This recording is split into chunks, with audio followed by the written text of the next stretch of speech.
Parliament ఎన్నికల్లో తెలంగాణలో అత్యధిక స్థానాలు గెలిపే లక్ష్యంగా అధికార కాంగ్రెస్ పావులు కదుపుతోందా? ఇందుకోసం తమకు ఉన్న అన్ని అవకాశాలను వినియోగించుకుంటోందా? ఈ వ్యూహంలోనే భాగంగానే నామినేటెడ్ పోస్టులను భర్తీకి రంగం సిద్ధం చేసిందా? ఇక త్వరలోని కార్పొరేషన్ చైర్మన్ల పోస్టుల భర్తీకి సంబంధించిన ప్రకటన వెలువడనుందా అంటే ఈ ప్రశ్నలన్నిటికీ అవుననే సమాధానం వస్తోంది.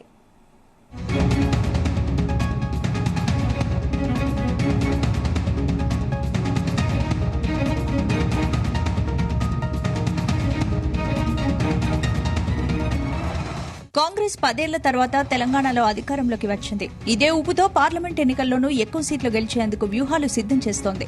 12 నుంచి 15 ఎంపీ స్థానాలను గెలవాలన్న టార్గెట్తో ముందుకెళ్తోంది. ఇందులో భాగంగానే పార్టీ, ప్రభుత్వం చర్చించి ప్రత్యేక నిర్ణయాలు తీసుకుంటున్నాయి. ఇందులో భాగంగా నామినేటెడ్ పోస్టుల భర్తీపై దృష్టి. ప్రస్తుతం నామినేటెడ్ పదవుల కోసం గాంధీభవన్లోని కీలక నేతలతో పాటు జిల్లాల్లోనూ లీడర్లు పోటీ పడుతున్నారు. రాష్ట్ర వ్యాప్తంగా 90కి పైగా కార్పొరేషన్ పదవులున్నాయి. దాంతో వీటి భర్తీకి రంగం సిద్ధం చేస్తోంది.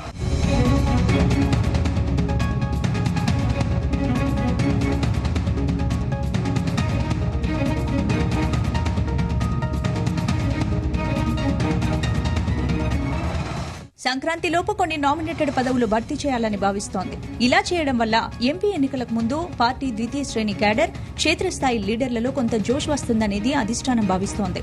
చైర్మన్ పదవులు ఇవ్వడం వల్ల ఆయా నేతలు ఉత్సాహంగా పనిచేయడమే కాకుండా అనుచరులను ప్రోత్సహిస్తూ పార్టీ విజయానికి కృషి చేస్తారని టీపీసీసీ అంచనా వేస్తోంది. పైగా నామినేటెడ్ పదవుల ప్రకటన మొదలైతే లీడర్లు, కార్యకర్తల్లోనూ పార్టీపై భరోసా పెరుగుతుందని భావిస్తోంది.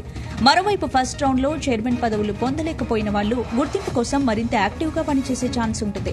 ఇవన్నీ ఎంపీ ఎన్నికల్లో పార్టీ విజయానికి తోడ్పడతాయని పార్టీ బలంగా నమ్ముతోంది. దీనికి సీఎంతో పాటు కేబినెట్ మంత్రులు ఓకే చెప్పినట్లు సమాచారం. దీంతో సంక్రాంతిలోపు నామినేటెడ్ పదవుల జోష్ మొదలు కానుంది. ఒక ఉమ్మడి జిల్లాకు 3 చొప్పున కనీసం 25 నుంచి 30 మందికి పోస్టులు ఇవ్వాలన్నది ఆలోచనగా తెలుస్తోంది. ఇందుకు సంబంధించిన కసరత్తు ఇప్పటికే మొదలుపెట్టింది. ఇన్ఛార్జ్ మంత్రుల నేతృత్వంలో నామినేటెడ్ పదవుల అభ్యర్థుల జాబితాను టీపీసీసీ సేకరించింది. ఆ లిస్టులోని పేర్లను ఫిల్టర్ చేసి ప్రభుత్వానికి ఒకే పేరుతో జాబితా పంపనుంది. సీఎం, కేబినెట్ మంత్రుల ఆమోదంతో కార్పొరేషన్ చైర్మన్లను ఎంపిక చేయనున్నట్లు తెలుస్తోంది.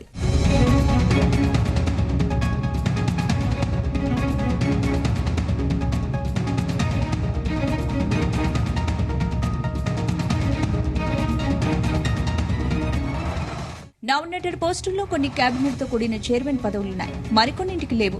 కీలక నేతలంతా కేబినెట్ తో కూడిన చైర్మన్ పోస్టుల కోసం పోటీ పడుతున్నారు. ఏ చైర్మన్ పదవి ఇచ్చినా తనకు పర్వాలేదని గట్టి ప్రయత్నాలు చేస్తున్న వారు ఉన్నారు. పార్టీ కోసం మొదటి నుంచి పనిచేస్తున్న వారితో పాటు ఎన్నికల ముందు కాంగ్రెస్ లో చేరి గెలుపు కోసం ప్రయత్నించిన వారు సైతం నామినేటెడ్ పోస్టుల కోసం ఎదురు చూస్తున్నారు. వీరితో పాటు ఇటీవల అసెంబ్లీ ఎన్నికల్లో పోటీ చేయాలని భావించి చివరి నిమిషంలో టికెట్లు కోల్పోయిన వారు సైతం కార్పొరేషన్ చైర్మన్ పదవుల కోసం విశ్వ ప్రయత్నాలు చేస్తున్నారు. పార్టీ కోసం పనిచేసిన వారితో పాటు సామాజిక సమీకరణాలను పరిగణలోకి తీసుకుని పార్టీ నిర్ణయం తీసుకునే అవకాశం ఉందంటున్నారు. మొత్తం మీద కాంగ్రెస్ నేతలతో త్వరలో రేవంత్ ప్రభుత్వం గుడ్ న్యూస్ చెప్పబోతున్నట్లు తెలుస్తోంది.